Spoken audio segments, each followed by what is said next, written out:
Welcome to What Helps Us Heal with Erin Myers. I'm Erin. For over 20 years, I've taught Pilates and am a balanced body Pilates educator, international presenter on scoliosis, and founder of Spiral Spine Pilates in Nashville, Tennessee. I've written multiple books on scoliosis, but my deepest learning came through navigating chronic and complex health challenges, both in my own body and in my family's bodies as well. This show shares what helps us heal, practical tools, hopeful conversations, and the reminder that a diagnosis does not define you. This is your invitation. Come along for the journey. Everything discussed here is meant to educate and inspire, not replace medical care. Please consult your doctor or other qualified health professionals for guidance specific to you. I'm thrilled to be here with Paige Fraser today, who is in her 7th year of being in The Lion King on Broadway. She also has her master's in art management from Denver University. She is an advocate and super passionate about helping individuals living with scoliosis. And Paige also has scoli herself. So welcome on, Paige, and I'm thrilled that you're here. Thank you for having me, Erin. I love it. You're so welcome.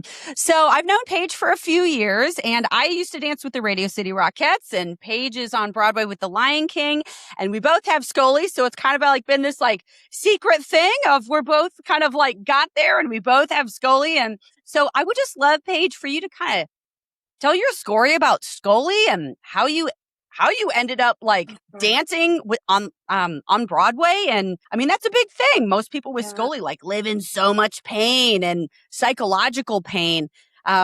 So you've I don't want to say overcome it, but you sure have achieved a whole lot in your life. So why don't you take the stage and let us know what's going on with your body and how you ended up here? Yes. My journey to Broadway was very, very unique. I was diagnosed with scoliosis at the age of 13, and I had just started at the Performing Arts High School in New York. So it was like a big deal. I had gotten accepted into their dance program. I would be training at the Ailey School. And I was so excited because up until that point, I was at a local ballet studio, really just focused on ballet. Like we did Nutcracker every year, Cinderella, Coppelia, all the classics. So getting accepted into the Performing Arts School was like, wow, this is like it, I get to really focus on what I love to do, which was dance. And I was so grateful that I knew that at an early age, that I loved to dance. My mom put me in swimming, band, ice skating. Nothing else was it. I did like being in the band though. And I think that also led me to Broadway because I loved the live music element of being in a band. But yeah, my freshman year, I was, making friends, in my dance classes, really focused. And I went in one day to the doctor for my physical. And he said, I see a little curvature. I think we should send you up to get an x-ray and meet with a surgeon. And I'm like, a surgeon? I'm thinking to myself and looking at my parents, I'm like, nothing's wrong with me. I don't feel anything. What is this about? So we go up, we get the x-ray, and lo and behold, I have like a 45-degree curve. Like, it's severe. Wait, when you were initially diagnosed, it was 45 degrees? Whoa, I didn't know that. Okay. Yeah. And they were like, yeah, this could progress as she goes through puberty. And because I was a late bloomer, I was very small. And he's like, this could get worse if we don't perform surgery or, just telling me like what could happen. And of course, that just sent me into a spiral of why me? Why is this happening? I don't feel any different. Like, what's going on? And I later found out that other relatives on my dad's side have scoliosis. So it was probably going to happen regardless. And I think my years in ballet definitely masked it because you're working on your posture constantly. And so my parents knew how much I wanted to be a dancer and how the potential that I had because teachers had told them. And they opted to find a non-surgical route, and we went with back bracing. So here I am, a freshman, wearing these like big plastic braces to school academic classes. I'm like sitting like this in the seat. And then when I would go to dance, I would be able to take it off. So dance was just always a place of like freedom for me.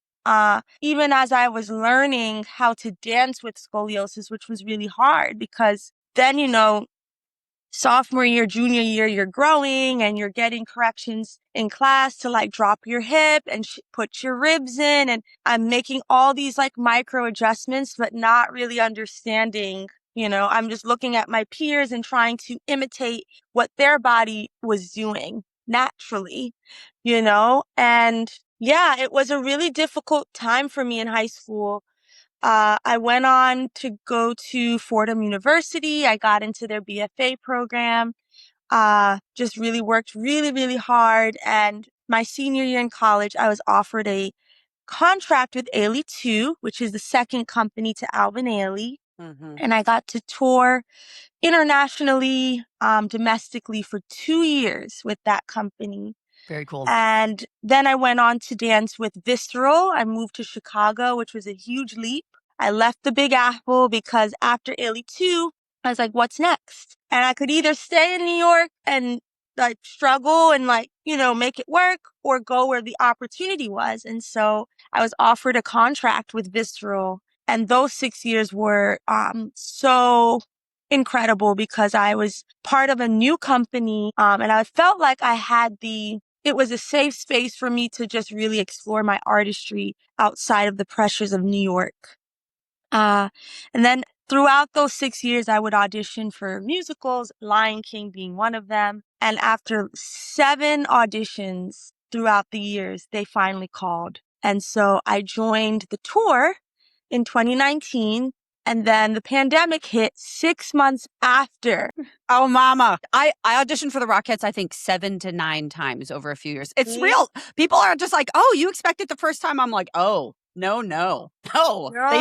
They need to see you. They need to know you want it. I mean, you got to learn the choreography. Totally real. It's that. And it's also like with jobs like Lion King and Radio City, people don't leave, so it's a waiting they're lifers. game. Totally. And so now here I am in my 7th year and I'm like, I'm one of those people that aren't leaving, it's funny that way.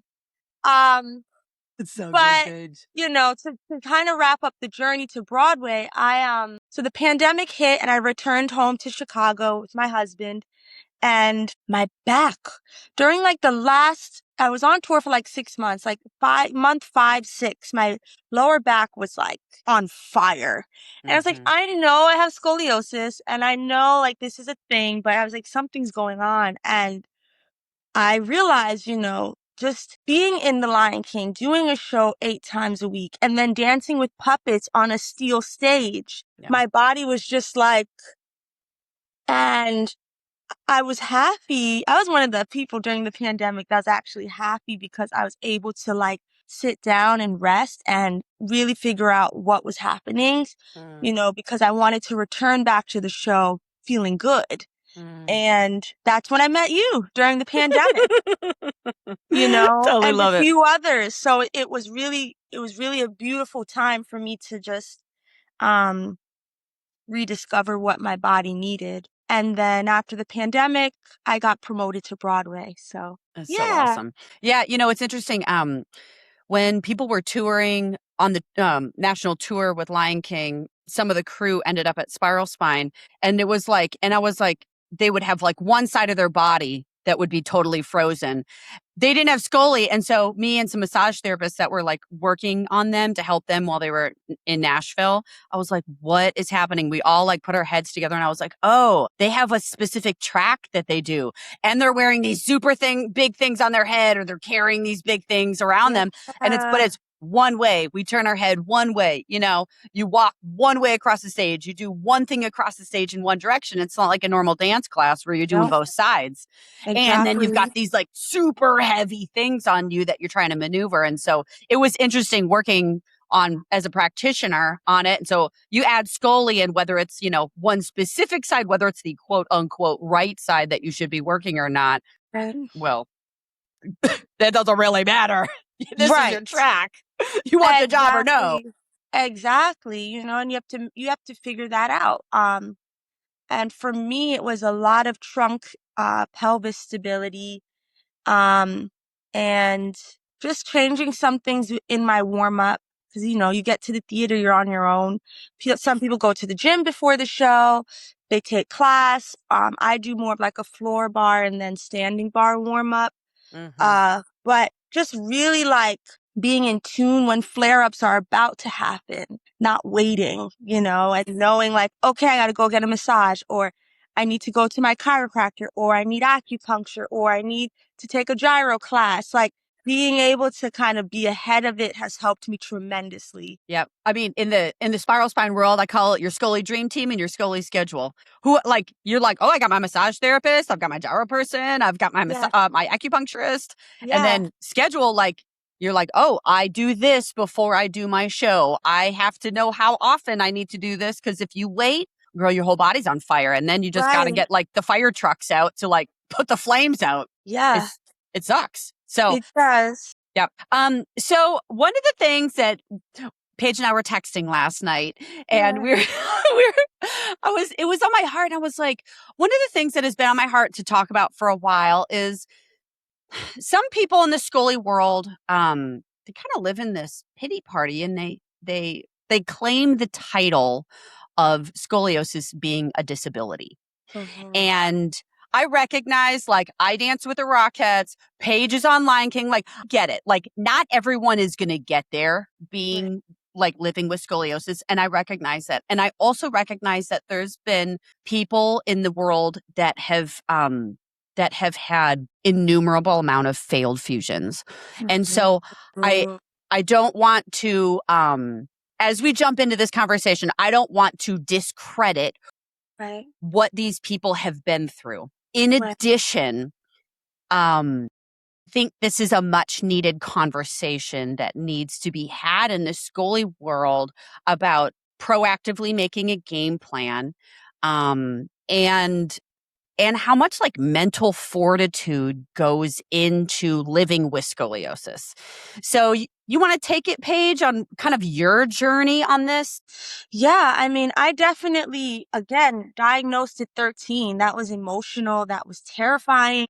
Just so many questions go through your mind because you feel different now. You're having to work 10 times harder to do what was easy for you. And so going through all of that, I was just like, wow. But my North Star in high school, the director of the dance department had scoliosis. Oh, wow. And blessing. So huge. That was a huge blessing and a privilege, because I know not many get that, but to see her and know she had a ballet career with scoliosis, that was really helpful. And, at the time, social media wasn't a thing. So I didn't know that Wendy Whalen had scoliosis. Totally. And she didn't lead with that, and so without like social media, you feel alone because you can't just Google dancers with scoliosis. Like I'm talking, this is like 2004 to 2008. And so, yeah, I kind of went through high school, thankfully with my teacher, but then feeling a bit alone, outside of her. And then college, I met dancer Jacqueline Green, who went on to dance in Alvin Ailey. She had scoliosis. And so that was another beautiful connection that we built. And to see her career with Ailey, 10 years with the main company, just was always so inspirational as I continued on. But yeah, it was very hard at first. And then throughout, I think some of the things I dealt with was, in dance companies, you look at your peers and like how certain things just come so easy for them, being able to really concave their back. And like, in Revelations, there's a section called Wade in the Water, and you're undulating your spine. So you're moving it like water. And I'm having to like figure that out in my body, and looking in the mirror. And sometimes, when you wear a leotard, you see the rib hump, and you're just like, there's so much body dysmorphia. And so like constantly having to like tell myself, you're beautiful, your body is beautiful. But I think the like biggest turning point for me was when I was in Ailey 2, they asked me to do an interview, and I was asked what's like a challenge that you've had to overcome. And just something in me was brave enough and courageous enough to say like dancing with scoliosis. And Awesome. that was like a snowball after that of just Beautiful. more people reaching out. And then, with social media starting to become a thing, like, and then learning about Scoliosis Month and like building community. I think all those things really helped my mental health. And yeah, I think the time when I started to fall into like use of disabled was actually during the pandemic, because I was having that chronic pain Yeah. when I had joined Lion King, and I was like, is this something I'm gonna have to just live with? Because what I was experiencing was my piriformis would Mm-hmm. um spasm, and then there were some days it was like painful to walk. Mm-hmm. And I was like, what's happening? And you feel like, okay, is this like, I don't know if this is dramatic to say, but you're like, is this the end of my career? Yeah. Like, It's not dramatic. It's real. Yeah. like you're just like, is it worth it to feel like this? I remember I'm the type, I never miss work unless it's like I'm very sick or if I have like an important thing to do. And I was on tour and I was in so much pain and I was like kind of like limping. And I remember the resident director, he was like, Paige, please go home. And that was so hard to hear because I loved to be at work. And I will never forget, we were in Cincinnati and I had to find like a chiropractor. That's the thing about touring that's so hard, because Mm-hmm. Yep. you're having to find all of these things and you don't know if Yep. it's going to be good or if it's going to Yep. work for your body. Yep. But I found a chiropractor, and then I believe I got a massage, and I went into this place called Float where you could like literally soak Yeah. in A like magnesium. Yeah. yes. A super And high density magnesium. So you float like the yes. Dead Sea. Yep. And that was super helpful and everything kind of Mm. relaxed. But yeah, during the pandemic, I found myself like kind of veering towards like, okay, is this a chronic thing? Is this now becoming a disability for me? My mind kind of started to go there. But as I said, the pandemic was also such a beautiful breakthrough for me because I met you and I met a few other like yoga Mm-hmm. instructors who have scoliosis, and even meeting with like Schroth Yep. specialists Yep. and figuring out like what was going on. And I got on a very strict like PT regimen during the pandemic to Beautiful. also just strengthen the lower half of my body. Yep. Yep. Yeah. Are you ready to start proactively caring for your scoliosis, but you're not sure where to start? No problem. Spiral Spine's Scoli Care Package, which consists of 3 private sessions and 2 filmed, personalized 25-minute workout videos made by your instructor based on your lessons, give you personalized guidance and tools that you can keep using long after your sessions end. The private sessions can be taken at Spiral Spine Pilates in Nashville, Tennessee, or virtually anywhere from around the world. It's a supportive starting point if you're navigating scoliosis and want to better understand what can help your body move and feel better. Read more and sign up on spiralspine.com. Do you have scoliosis and want to better understand your body? Have you felt alone navigating life with scoliosis? Join me for Spiral Spine's Scoliosis Retreat, a 2-day immersive workshop where my Spiral Spine team and I teach research-backed ways to align, strengthen, and release your body. You'll learn how to better understand your unique scoliosis and leave with practical tools you can continue using at home with confidence. You'll also meet people from all over the world that have scoliosis. Everyone is welcome, whether you've been newly diagnosed or have been living with it for decades, have had surgery, are a teenager, or are 80 years old. For more than 20 years, I've worked with people living with scoliosis, and this retreat brings together the same strategies used every day in studio and virtually with Spiral Spine Scoli clients. You are not alone, and there is always more that can be done to improve the quality of your life. Learn more at spiralspine.com. after my first year of Dancing with the Rockettes, well, I don't know if you know this, I ended up in knee braces the night before opening show with the Rockettes. I was in so much pain. It was like after hours, and they brought me to this non-surgical orthopedist, and I was like, I don't know, like I was just in so much pain. I was like, I don't even know what's happening. And I remember walking back on stage. We were doing the last minute like lighting call, walking in on stage wearing 2 knee braces. Wow. And I was like, oh, this is going to be a rough go. The only Rockette on Yeah. stage wearing 2 knee braces. I was on like Vioxx. I was on lidocaine patches. I had to do PT after every time. And so like, I get it about like chronic pain. And it sucks. So it was after that I realized I was like, oh, I got to do something about this. Yeah. Like and that was knees. That wasn't even back. So, Right.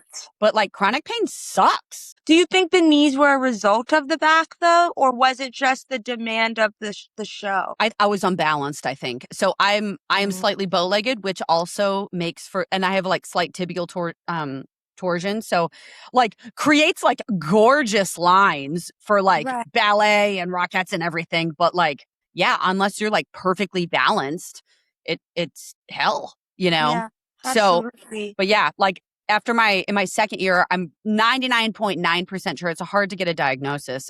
Tore my right labrum in my hip. And I'm sure that was a secondary scoliosis thing. When I was in high school, I was like constantly cracking my right hip. My like part of my lumbar spine would always crack. I didn't know at the time that was like secondary scoliosis stuff. Right. So you don't know until it starts kicking you in the face, Mm-hmm. So it's real, but I think I want to read an email that we got from someone from Spiral Spine, and we get emails like this all the time. And luckily, I've got like an amazing staff who like have had like psychological work themselves, so they like know how to handle this well. Yeah. But as I read this, I just want you to hear. It's like you can do kind of like what Paige and I did, where it's like, okay, I'm not ready to give up. I'm going to find some help. And you go out and you search for the best people and you start making this regimen of like what you need to do, or it's going to take you down. And like, you're off Broadway, you don't have a job, like you don't know what's next. And you live in this constant mental and physical pain world. So years ago, I wrote this blog post about that I don't believe that scoliosis is a disability. And it's really more this concept of like if you claim the word disability, like you're going to be disabled. And like when you said the word rib hump earlier, I hate the word rib hump. I'm like, I refuse it. I disallow it to be in my studio. And I'm like, I just call it like the side that sticks out, or I'll call it like the convex side, because when we use that terminology, it does this like psychological warfare in our head. So anyways, this is the email. It says, hey, I just read the story, how scoliosis is not a disability. Well, whoever wrote this is full of SH bleep T. Why do I say this? I've had 9 operations and number 10 is coming up in 6 months. I'm so messed up. There's no job out there I can do physically or mentally most days, and I can barely get by. Now, on top of it, I have severe osteoporosis. I'm 24. This is a bunch of bull, SH bleep T. Pisses me off so much. And it just like the wave, it just kept going. So one of my staff sent it to me, and she just sent at the bottom. She goes, this fellow is having a hard time. Yeah. And I said, oh boy, rough day. I was like, the Scoli didn't give him the disability. The surgeries did. But I was like, I got to sit in this. I got to sit in this for a few days. I'll send you a response, and then you can sit with it for a little bit afterwards. And he emailed back. But as my staff and I were kind of emailing back and forth on how to handle this one particular man, we started, after some emails back and forth, we found out that he lives in Canada. And I said, and this was an email I said to one of my staff, I said, I also imagine he's angry at the healthcare system for failing him. He's in Canada. He has socialized healthcare. And with socialized healthcare, whether it's in the UK, which I know there's been a bunch of failed fusions over there because we've had people email us from that, or it's in Canada, it's like you're on this wait list, you get one option. Like it's going to be free, but like you don't have choice. And it just it's hard. And so we had to email him back and forth. And this was an email after we like kind of got him off the ledge a little bit. And he said, I do blame my scoliosis for how my life turned out. And I was like, whew. I said, I do not dwell on it, but it has stopped me from doing a lot of things in my life, even stopped me from going back to school, becoming something, because I've tried, and I have so many excuses for doing this. I blame the crappy hardware that was put in me. I mean, Paige, the list of things that this man blamed for where he was at, yeah. So I just would love to hear, because I know you've done therapy. I've done therapy. Like, I just would love to hear your thoughts when you hear like this intensity, because at Spiral, we work with people all over the world. We get emails like this, maybe on a bi-weekly basis. So where are you at with that? Yeah, I first want to just extend to this person. I hope they can come to a place of forgiveness, with themselves first. Because the thing is, with scoliosis, you go through that thought process of like, why me? Why is this happening to me? And we can easily sit in that place of like victimizing ourselves and woe is me. And I am not discrediting like his emotions, like how he feels is valid, but we only get one go at this thing called life. And for me, anytime I've had setbacks in my life, even beyond just scoliosis, whether that's career, whether that's personal, whether that's family stuff, learning how to pivot is like the best thing, like the best clapback you can do when like challenges are thrown your way. And I want to recommend to this person that yes, all of this stuff has happened. It's terrible. It's unfortunate, but they could use all of that energy to educate others. They could use that energy to, redirect it and say, I want to get help. I need help. I don't want to get another surgery. What can be done? Just even saying, I need help, and being mindful of like the energy you put out, because that's going to, they're lucky that they found a space like yours that, you guys are trained and gracious enough to respond. But that type of energy can be off-putting for a lot of people, because it's like, what do you do with that? And I do think mental health and physical health, the Scoli, go hand in hand. Totally. And it's just as much as you are seeking help for your alignment and your pain management, it's really important to seek help for your mind as you process all of this. And that's one thing I wish I had done sooner. But I was so young, and I look back and I'm like, yeah, there was a lot of mental warfare and anger. And, if I didn't have scoliosis, I probably would have gotten into Juilliard, or like, because I made it to the end, for the auditions. Or if I didn't have scoliosis, I would have made it into this company or that. You can sit in that and dwell in that, or you could say, it's not where I was meant to be. I'm going to go where I'm supposed to be. Opportunities are always coming after me. As long as I put in the effort, the right things will happen. Mm-hmm. And so I really want to extend, obviously, healing to this person. I hope they can find a community in Canada that is, that they can trust, because it seems like there's a lack of trust, rightfully so, because they've been burned so many times. Mm-hmm. But I hope they can find a community that's close by, and also therapy. Do not be afraid to ask for help.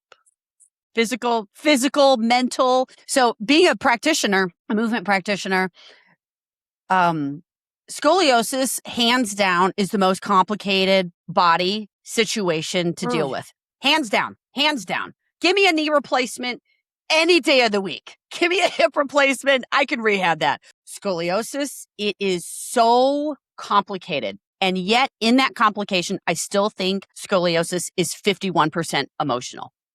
I think more than the most complicated body situation in the world for someone living with Scoli is the mental practice and the mental fortitude that you have to have with Scoli.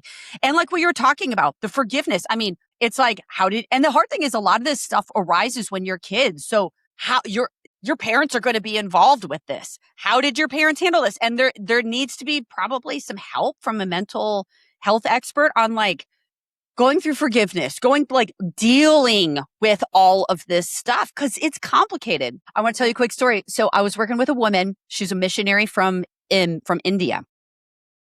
Missionary in India, and she had scoliosis, and she just popped up on my books one day, and I was doing this virtual lesson. She very quickly described who she was, and I was like, oh my God, Jesus, I can't wait for this lesson. It's going to be great. Yes. And so we were working, and I was teaching her some stuff. She was in a lot of pain. She's got some gnarly scoli. It was there. And so I was giving her some stuff to do. Like, she doesn't have a lot of money over there. And so I was giving her some stuff that we can do. And out of my mouth, maybe halfway through the lesson, I was like, you know what? Thank goodness in heaven, all of our spines will be straight. Without a hesitation, she looked at me and she said, and Erin, what happens if Jesus chooses not to straighten our spine in heaven? Mm. And I was like, And she said, is Jesus still good? Is God still good? Will you still love him Absolutely. if he chooses not to straighten your spine on this side of heaven or on the other side of heaven? And I was like, in the middle of lesson, she was like preaching to me. And I was like, all these emotions just started flowing over me. And I was like, okay, she's paying fee for a lesson right now. I need to compartmentalize this. I need to process this later. This is so much to process. Yeah. And I was like, and it took me a few weeks to process all. Yeah. And but that's even just with everything here on earth, when you say, okay, if I don't get this, or if this doesn't work out, as a Christian, as a believer, you have to say, but God is still good, And that's the thing, what I was saying about the gentleman is like switching your mindset, all these bad things are happening to me, but I'm still alive. I have all these resources. God is still good, but it's tricky. Not everyone's a believer. So that's another thing. But I'm a believer, and I know that when difficult cards are dealt to you, you can sit in that, feel your emotions, but you gotta at a certain point pull up your bootstraps and have faith and lean on your belief that there's a reason for this and something good will come out of this. There's scripture. It's John 5:4-8. And this is where a man is laying out on a mat, and he pretty much, he eventually tells this man to pick up his mat and go. But there's a really important question that Jesus asked in the beginning, and he says, do you want to get well? The man didn't give an excuse, and he didn't even answer Jesus. And so we have to sit on that first of do you on this side, answering that question, the email from that guy that I read, and was the first question is do you want to get well? And so in that, psychologically, there's a secondary gain that I think a lot of people get from a lot of issues and diagnoses. But I'm going to say this, I'm going to just call it out for scoliosis as well. There's a secondary gain. The thing that's hurting us is also protecting us. And that's why we don't want that main thing fixed, because our wounds become our shield. And then our wounds become our identity. Right. And so freedom begins with a willingness to change. And trust in Jesus, but a willingness to change. Number one, he said, get up. He said, rise. And then he said, pick up your mat. And then he invited him to step into a brand new life. And freedom is not free. And with Scoli, it's going to take you down a path. Absolutely. When you were in Chicago, you could have been taken down. My piriformis would be my career is done. You know what? Yeah. I'm going to just go get unemployment. I can't work anymore. You know what I mean? You're like, no, I want to go to work. I got to pick myself back up. I got to figure out how to unloosen this piriformis. I'm on tour. This is a pain in my butt. Literally, actually, if it's a piriformis situation. But you're like, I got to go find a chiropractor. I found float. I got to go find a massage therapist. And I think that that's an interesting concept where if you're in Canada, I'm like, okay, you're in socialized medicine. I'm like, well, is there another way? Is there another solution? Do you have to go under the knife again? Maybe yes, but if you've had a surgery with the same 4 surgeons and they've left you in this much pain, why on earth are you doing that again? Absolutely. That's sabotaging self. Totally. So, and like what you said earlier, talk about Wendy Whelan. And for those of you who don't know, Wendy Whelan was the longest performing principal dancer at New York City Ballet. And she, like what you said, I loved what you said. She never led with scoliosis. And if you watch her documentary, she did not, like, scoliosis did not show up until literally the last 5 minutes of the documentary. Yep. And I was like, I was wondering as I was watching this documentary, I can't remember the name of it. We'll put it in the show notes, but it's worthwhile watching it. I was like, dang, I wonder if they're even going to mention her scoliosis, because it's like, it's there. Yeah. She has scoliosis. It's not like this tiny little curve. No, it's there. It's there. Yeah. It's there. And at the end, sure enough, it was like, she mentioned it, but it was like, okay. And it was like, not a thing. I was like, right. Oh, people in scoliosis like, we need to do a case study here. She focused more on her hip, right? It was some other injury she had, right? She had a labrum tear. Interestingly, same side labral tear as me. Hello, secondary situation because we both have upper right, lower left curbs, both tore our right labrums. Hello, compensation. Yeah. Compensation. So, totally compensation. Yeah. So, which is another conversation for another day. But yeah, she didn't lead with it. Like, she was like, how do I fix this? And I mean, I think part of it, there were like videos of her like in a gyrotonic studio and a Pilates studio. And she was like doing what she needed to do. She went and got surgery. It wasn't scoliosis surgery. She got labral surgery. She flew over the ocean to get this. She lives in New York City. She did not choose to get surgery in her town. And there's phenomenal surgeons in New York City. Right. What does that say? You have to do research. You have to pray on it. The decision that you make, discernment, Totally. Why would you keep going to a surgeon, as you said, that hasn't helped you, Totally. And this is where you just it is mental fortitude. I wrote the book, I Have Scoliosis. Now what? Because after more than 20 years of studying scoliosis research, working with scoli clients around the world, and living with scoliosis myself, I kept hearing the same question. I've been diagnosed with scoliosis. Now what do I do?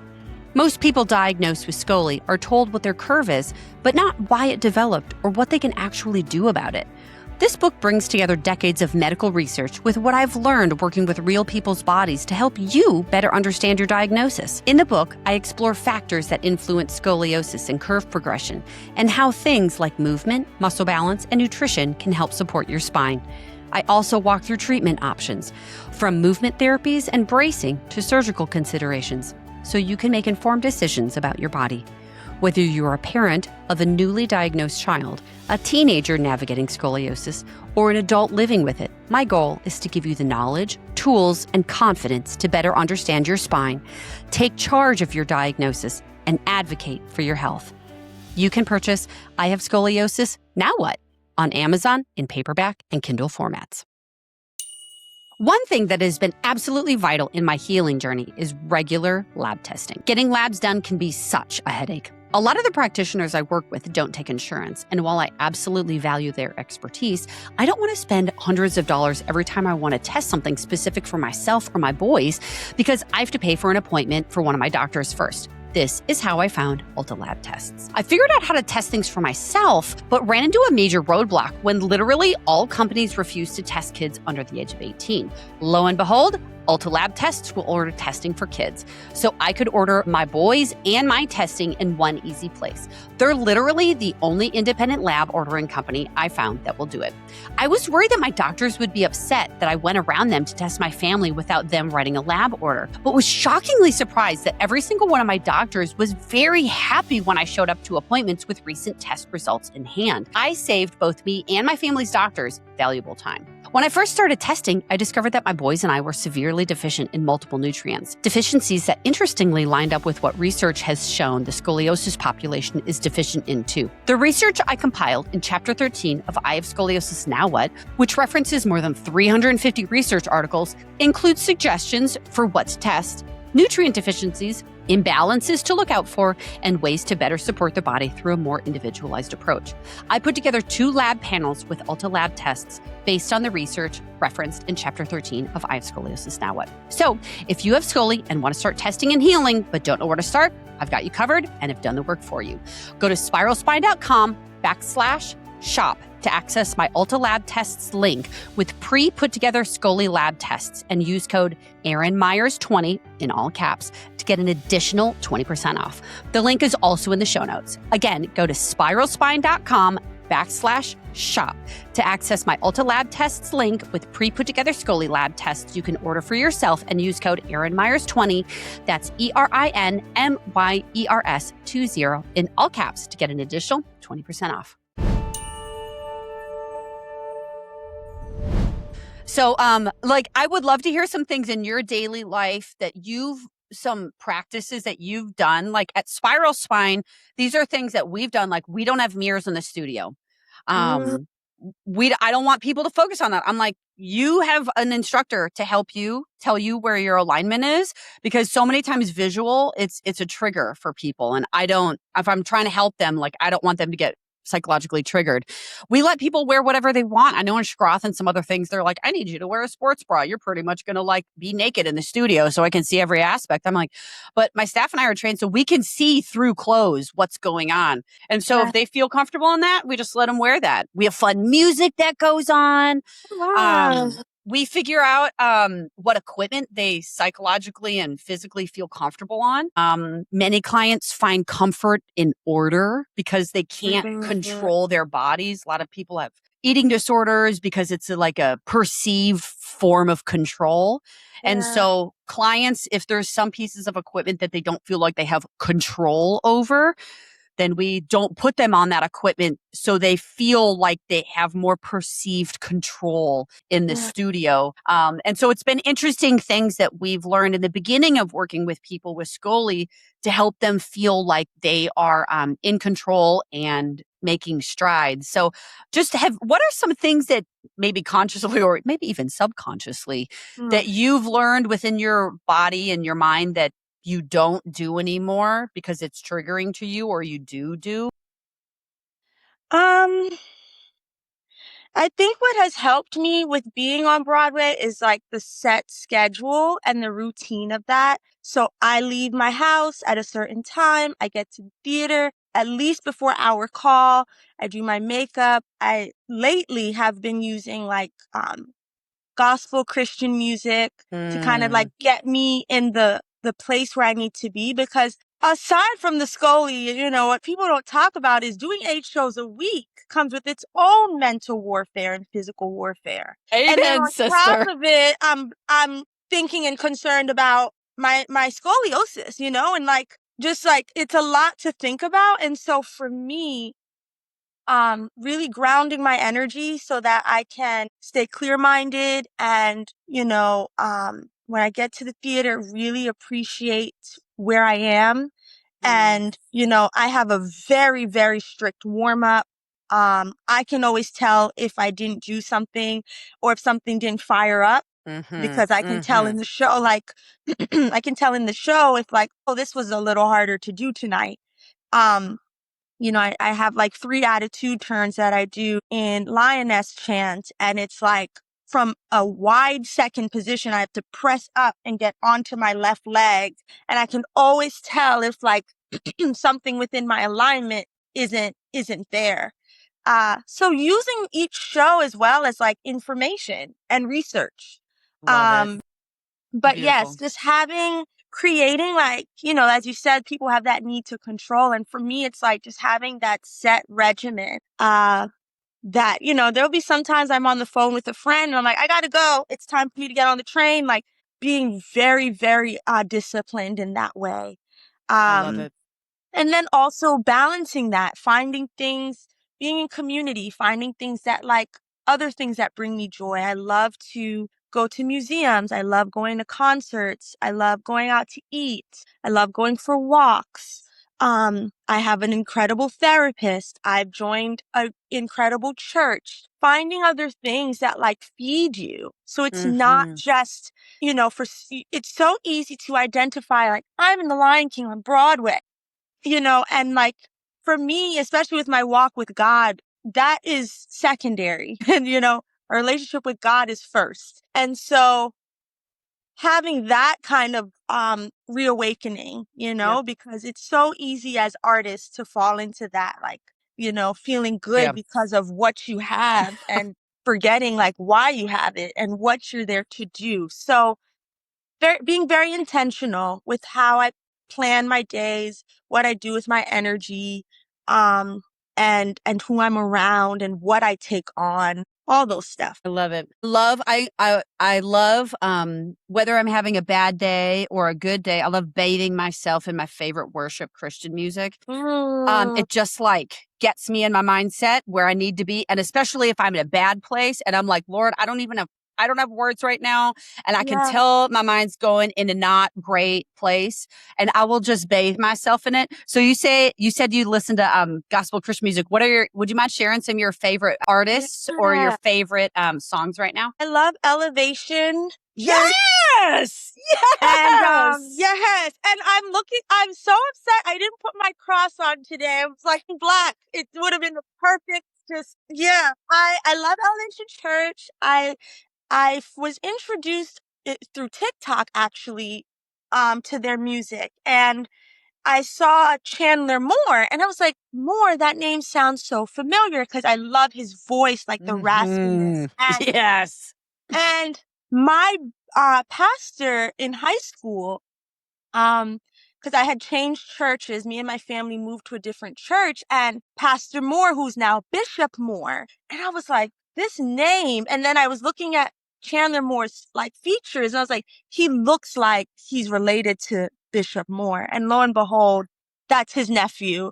So it was like so like aligned. And I grew up like the Moores were like family for me. I would hang out with their kids, and I saw him preach in Chicago when I lived there, and they were pouring into me because I told Bishop that I wanted to be in The Lion King, and I was waiting, and it's just I love that how that unfolded. But yeah, Elevation Church is one.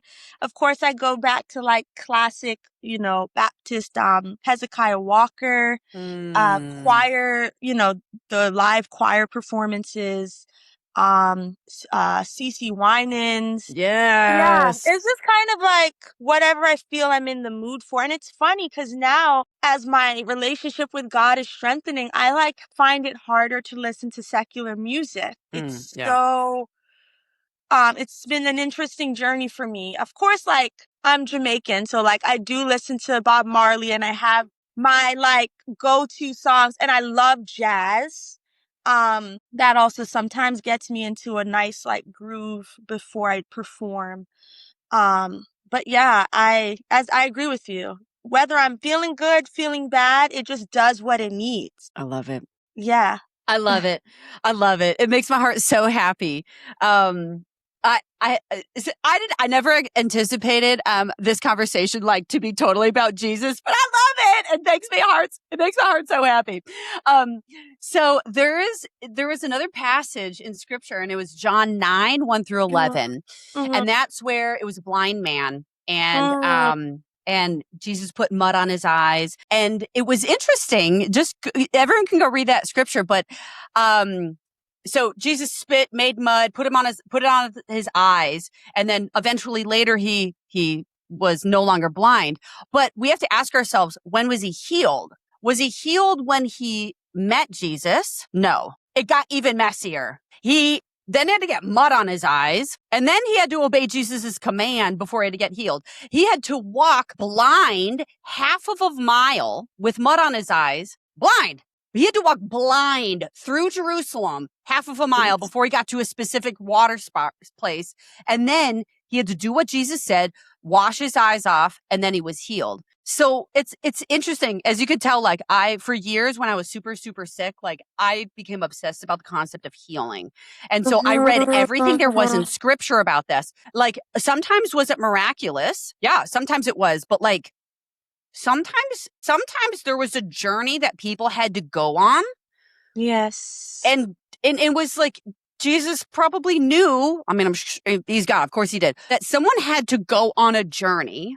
Absolutely. For their soul to get healed. Yes, physical healing. Like, would I love to not have scoli? Sure, of course. Like, Paige, I'm sure you'd love to not have scoli. Right. But sometimes it's not about the physical that needs to get healed. Sometimes it's our emotions. Sometimes it's our psychological. Like, there's so many things that can be healed. And then these things get healed. And then all of a sudden you're like, oh, I didn't even like remember that I have scoliosis. Like, you go weeks without even remembering that you have scoliosis. And you're like, whoa. Right. Oh, that's interesting. It is. Yeah, the book of John is all about trusting Jesus. I just love that you shared that story. And for me, it's like, I am at a place now with my scoliosis that it's empowering because look at all the cool people I've met. And, I booked an Intel commercial in 2015 because I had scoliosis. They loved my story. They flew me and my mom to LA. I filmed a commercial. It's brought me so many beautiful opportunities. Being honest about it, accepting it, and not wearing it as a thing of like, this is a terrible thing, but looking at it from like, it's brought me such beautiful things, and I know you feel this way. It's like we were clearly chosen to be advocates about this. And that also empowers me. And it's a responsibility I don't take lightly. And I thank God every day that I am one of the rare cases that haven't had to have surgery, and so that's why I'm also so diligent with how I take care of myself because as a dancer, something can happen at any moment. Any moment. You can go for a jump. You can go for a partnering lift. And I think another beautiful thing about having scoliosis, it's required me to speak up more. If I'm partnering with someone, letting them know, hey, can we approach this lift this way because the impact is hurting my rib? And, 10 years ago, I would have just like kept that in and like dealt with it. But it's the beauty of like freeing yourself, as you said, and like speaking and being curious and knowing what you need. It's taught me so much that I'm actually grateful that this is my journey and I wouldn't change it for anything. Oh, yeah. I feel like this journey has forced me to either like bury myself in a corner and go into this super depressive place, or I have the opportunity to get up and choose joy every single day. Yeah. And choose like when something's wrong, I choose to be empowered and go ask for help. And I would not have been there. Would I have chosen to not have scoliosis? Of course. But if I hadn't had these things like, and I hadn't gone through that fire, it reminds me of in the word where it talks about like, you're in a fire and the dross of the metal falls away because the heat, when it heats up metal has impurities. And sometimes the heat has to get so high, like if you're having pure gold or something that you're wearing, it has to get heated to a super, super high temperature. So the dross goes to the top, the bad impurities come to the top, and then they can be taken out. So then the metal is pure, but it had to go through an extremely hot process first. Otherwise, you just keep that nasty impurity. And then the gold or whatever metal it is, it's not as precious. Right. And it's not as worthy. It's not as valuable. It doesn't have the same dollar amount as it is. Over 7 million people in the United States are living with scoliosis, and over 150 million worldwide. Yet most movement professionals receive very little training on how to work with it. After training practitioners around the world for almost 2 decades, I created the Scoliosis Movement Specialist Certificate to cut through the confusion and give you clear, practical tools to support clients living with scoliosis. This program is designed for Pilates instructors, physical therapists, occupational therapists, yoga teachers, personal trainers, and other movement professionals who want to confidently work with clients living with scoliosis. The certificate program includes 3 online modules and a 4th live hybrid module that can be taken at Spiral Spine Pilates in Nashville, Tennessee, or online anywhere around the world, where we bring the learning into practice together. Each module includes hours of expert instruction, scoliosis medical research, and downloadable handouts with references from my books, I Have Scoliosis, Now What? And Analyzing Scoliosis. Become a scoliosis movement specialist today and start confidently changing lives of people living with scoliosis. Once you finish the certificate program, you'll have the privilege of having your information placed on Spiral Spine's website, where those living with scoliosis worldwide come to get scoliosis care. To learn more and sign up, visit spiralspine.com. So I have one last little quick story for you. Scoliosis, it's gnarly, but it is not a death threat. It does not decrease someone's length of life. At Spiral Spine, we work with clients. Clients come to us when they're scared to be with anybody else, including clients that have cancer. So we have a client at Spiral currently right now. She has stage 4 bone cancer. Stage 4 is the end is near. And it's in her bones. Like, the end is near, whether that's months or that's years. This client, it's going to bring me to tears right now. I'm going to see if I can get through it.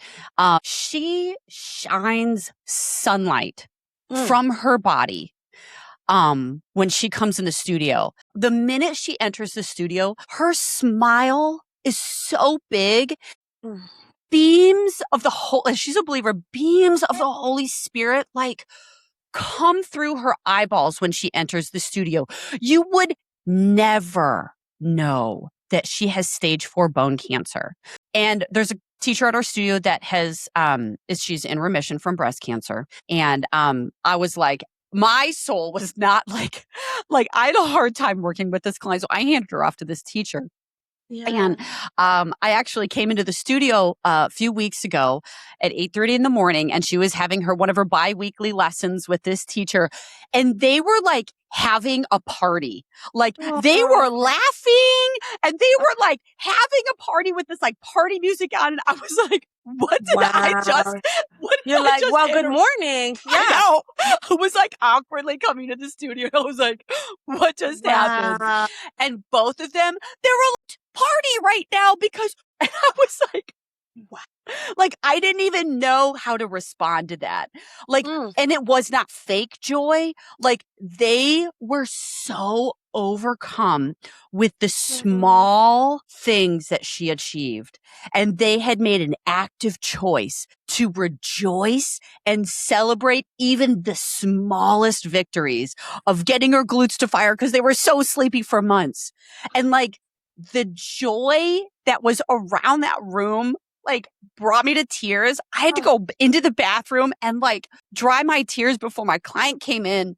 And I was like, thank you, Jesus, that you brought this client into my life. And I'm like, thank you that I don't have cancer, but thank you that it just puts my scoliosis into perspective. I'm like, I'm okay. I'm going to be okay. And if she can celebrate from her glutes firing, and she might meet you in a few months, Jesus, because her end of her life is so near. And if she can find the courage to enter the studio and rejoice and she's not at home, having a pity party for herself, getting ready to die. She's in the Pilates studio every week, twice a week. She may die in a few months and she's not stopping living. Absolutely. I'm like, okay, Jesus, thank you for that. Yeah, that's beautiful. Thank you for sharing that, Yeah. And it's just, I think with living with scoli, and it's a chronic condition. We're going to have it till Jesus takes us home, unless Jesus miraculously cures us, which could happen. Our God's the God of miracles. He's Jehovah Rapha. He's the ultimate healer. He could totally do that. But I don't know. He may, but, and if he chooses not to, is he still good? That's the question. Yes, he is. He is. Yes, he is. So I want to read a poem, and then I'm going to give you the stage to finish off. And I didn't tell Paige this earlier, so I'm putting Paige on the spot here. Paige, you choose how you want to end the podcast. If you want to like stand on your pulpit and you want to pray for everybody, you want to, girl, it is yours. You choose while I'm reading this poem, you choose how you want to close today's podcast. Since today we decided to like totally have it be about Jesus. You do. I mean, this is what was meant to happen. I think. I know. So you think about that. I'm going to read this poem. So I was in a therapy session a few years ago, and I was talking about some hard like family stuff, and I was at the end, I was like, we had like worked through this stuff, but these things, particular familial things, like they were never going to go away. Like these people were all still alive. They're still all going to act the same way. And this therapist said to me, she was like, "You're going to be an oak tree." And I was like, okay. Therapy session was done. And I was like, I don't know what this means. So walked out, and I wasn't going to see her for a few weeks. And so I walked out. I like looked online. What does an oak tree mean? Like I looked on sites on like what an oak thing, what a plant is like, they're really strong plants, but I didn't like, I looked into oaks of Mamre. I looked at all Bible verses where it mentioned oak, and I was like, I don't know. I went online and I was just like, I was like going down this path. I was like, what does this mean? I'm an oak tree. And I came upon this poem, and it's called The Oak Tree, and it's by Johnny Ray Ryder Jr. We'll see if I can get through this without crying. I didn't realize I'd be like crying this morning, but nonetheless, here we are. A mighty wind blew night and day. It stole the oak tree's leaves away, then snapped its boughs and pulled its bark until the oak was tired and stark. But still the oak tree held its ground while other trees fell all around. The weary wind gave up and spoke, "How can you still be standing, oak?" The oak tree said, "I know that you can break every branch of mine in two, carry every leaf away, shake my limbs, and make me sway. But I have roots stretched in the earth, growing stronger since my birth. You'll never touch them, for you see, they are the deepest part of me. Until today, I wasn't sure of just how much I could endure. But now I've found, with thanks to you, I'm stronger than I ever knew." Ooh. I know. And and I think the people that I've met along my journey of living, well, with cancer, but of living with Scoli, the people that are free, they are so strong. Like they are the mentally strongest. They are the emotionally strongest, psychologically strongest. They are anchored in God. Like, and they're an oak tree. They are strong. They are so strong that their branches go out, and now they provide shelter for other animals. They provide nests for birds and nests for squirrels, and they provide shade for people to sit under and relax under. And I think that, and I wish, my desire for everyone in the Scully world is that they would be an oak tree and they would learn to realize how strong they are. But if they don't feel strong, to learn how to be strong. Otherwise, you're going to fall over and you're not going to make it. Yeah, life is tough, Thank you for sharing that. That's beautiful. You got it. All right. It's all you, girl. How do you want to end today? I'm going to pull a quote from this book. It's called Soul Healing, and it was written by Sharon Lynn, who she's no longer here on earth with us, but she made a huge impression and had a huge impact on my life. And I met her in The Lion King. So I'm just going to see where God wants me to stop, because I kind of just sift through this. This is a great one. I am planted firmly in my own love, respect, and compassion. And the prompt, this is for whoever's listening. When I think of my value, I think of my strengths and what I have to offer the world around me. For example, I have gained a great deal of yoga knowledge that I'm able to share with family, friends, and colleagues. What are the odds I would read this? And this is blank, by the way. I haven't even gotten to this page. For example, I've gained a great deal of yoga knowledge that I'm able to share with family, friends, and colleagues when they need it. What's one valuable thing about you that has contributed to your world? Explain how. So Sharon was a yoga instructor, and she had her own business, and she wrote this book. And yeah, she died pretty suddenly, but she is always on my heart. And so I just wanted to read a little bit from her journal. So I yeah. love it. Well, so if someone feels kind of desperate, Paige, and they want to be as strong as you are, they want to aspire to where you are, and they don't know what to do next. What is the next best step that someone could take? Sometimes they look and they say, "Oh my gosh, look where Paige is, and look where I'm at. That's a huge giant leap. I can't make a giant leap." What's one step that they can take? Mhm. Every day when you are given the opportunity to wake up, express gratitude, and, do a body scan, a mental scan, and say, what do I need today? And if that's 10 minutes of stretching, if that's 10 minutes of journaling, or 10 minutes of connecting with God, or whatever it is you believe in, spending time, quiet time to get everything kind of centered before you go out into the world. And being honest with what it is you need and what it is you want out of this life. For me, I knew from the age of 4, I loved dance. And so that was a driving force for me to just each day, even when it was hard, even when I wanted to give up, remembering why I chose this, what I love about it.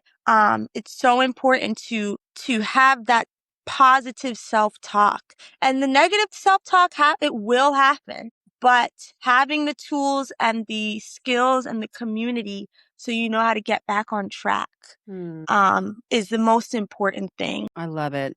I will say it's beautiful what you just said. I couldn't agree with you more. Learning the practice of scanning yourself and asking yourself, what do I need right now?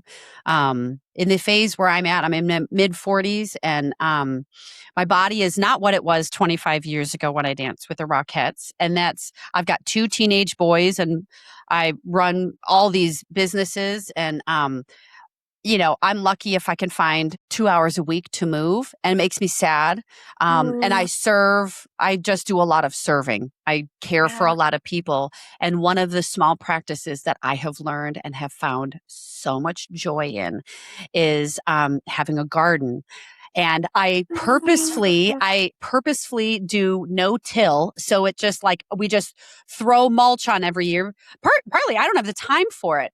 And I throw thousands of different kinds of food seeds in here. I never put a tag, and I never organize everything, because I want to be surprised at what grows. And I need to walk out, and I need the Lord to give me a gift, because I serve so many people. It is a gift from the Lord. Like yesterday morning, I had so many things moving in my household. It was crazy. There was so much going on. And I scanned myself. I could feel my anxiety coming up, and I was like, I'm going outside. Within 20 minutes, I was outside, and I had asparagus and sweet peas everywhere in my garden.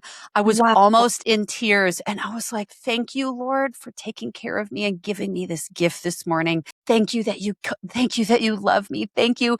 And I came in, and my family, we just ate sweet peas all day. And as I ate them, I was like, thank you, Jesus. I did not toil for this. You gave this gift to me, and you care for me. And so it's been different seasons of my life that I've needed different things.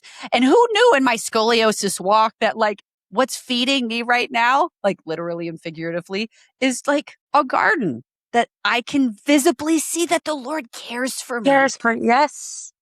Yes. So the next best step. So practice, everybody. Just wake up in the morning. Just scan your body. Just take a quiet moment. What do I need right now? And then go seek help. Yeah, exactly. Thank you, dear friend. Lovely. Oh my gosh, such a gift. I got to talk to you for an hour this morning. Thank you, Paige, and everyone that's listening. Blessings to you, my sweet friends. Just take the next best step, and we'll see you next time. Thank you for joining me on What Helps Us Heal. I hope today's conversation leaves you inspired to listen to your body, honor your journey, and take the next best step. To continue your path, Connect with Spiral Spine at spiralspine.com or on Instagram at SPIRALSPINE. Be sure to subscribe, share, and leave a review. Until next time, keep moving, stay curious, and embrace the journey.